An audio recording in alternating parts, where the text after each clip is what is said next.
Kisah Khalid bin Walid, sang pedang Allah yang terhunus yang kebal terhadap racun. Pernyataan Khalid bin Walid ini dinukil buku berjudul Inilah Fakta karya Utsman bin Muhammad Al-Khamis. Khalid bin Walid sebagaimana dinukilkan dari kitab Al-Bidayah wa An-Nihayah juga pernah menyatakan, malam saat aku dihadiahi seorang pengantin atau malam ketika aku mendengar kabar gembira dari lahirnya seorang anakku, semua tidak lebih aku sukai dibanding tatkala berada di tengah pasukan muhajirin pada malam yang dingin sedingin es demi menunggu saat-saat untuk menyerang musuh esok paginya. Khalid bin Walid merupakan panglima perang yang ahli dalam strategi militer.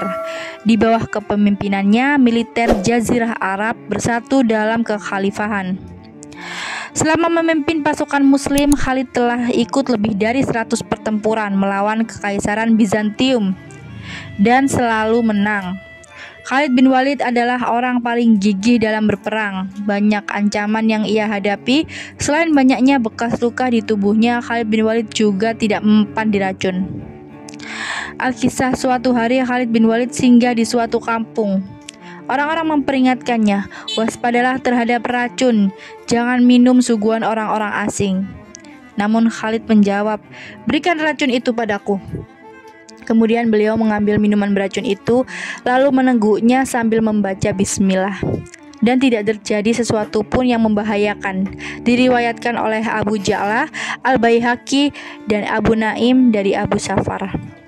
Dalam riwayat lain menceritakan bahwa pada masa kekhalifahan Abu Bakar radhiyallahu anhu, Khalid bin Walid pergi ke suatu kampung. Penduduk kampung itu menyuruh Abdul Masih menyambut Khalid dengan membawa minuman yang mengandung racun ganas. Khalid berkata kepada Abdul Masih, berikan minuman itu. Ketika ia istirahat, Khalid mengambil minuman beracun itu lalu berdoa dengan menyebut nama Allah, Tuhan langit dan bumi, dengan menyebut nama Allah yang tidak mencelakakan hambanya karena namanya mengandung obat. Kemudian Khalid meneguk minuman beracun itu. Abdul Masih kembali di kaumnya seraya berkata, hai kaumku, ia telah minum racun ganas itu, tetapi ia tidak apa-apa. Akhirnya kaum itu berdamai dengan orang-orang muslim. Dikisahkan oleh Al-Kalbi. Diceritakan juga bahwa ada seorang laki-laki mendatangi Khalid dengan membawa geriba, tempat air dari kulit unta, berisikan arak. Khalid lalu berdoa, ya Allah, jadikanlah arak ini madu. Lalu arak itu berubah menjadi madu. Dalam versi lain menceritakan bahwa ada seorang laki-laki melewati Khalid dengan membawa geriba berisi arak. Khalid bertanya kepadanya, apa ini? Lalu ia menjawab, cuka. Kemudian Khalid berdoa, ya Allah, jadikan isi geribah ini cuka. Lalu orang-orang melihat geribah itu berisi cuka padahal sebelumnya arak. Riwayat Ibnu Abi Dunya dari Khalid Samah. Riwayat lain menceritakan Khalid bin Walid mendapat laporan bahwa ada anggota pasukannya yang minum arak. Maka Khalid menginspeksi pasukannya dan ia menemukan seorang membawa geriba berisi arak. Lalu Khalid bertanya, apa ini? Laki-laki itu menjawab, cuka. Khalid berdoa, ya Allah, jadikanlah geriba ini berisi cuka. Laki-laki itu membuka geriba dan ternyata isinya telah berubah menjadi cuka. Ia lalu berujar, ini berkat doa Khalid.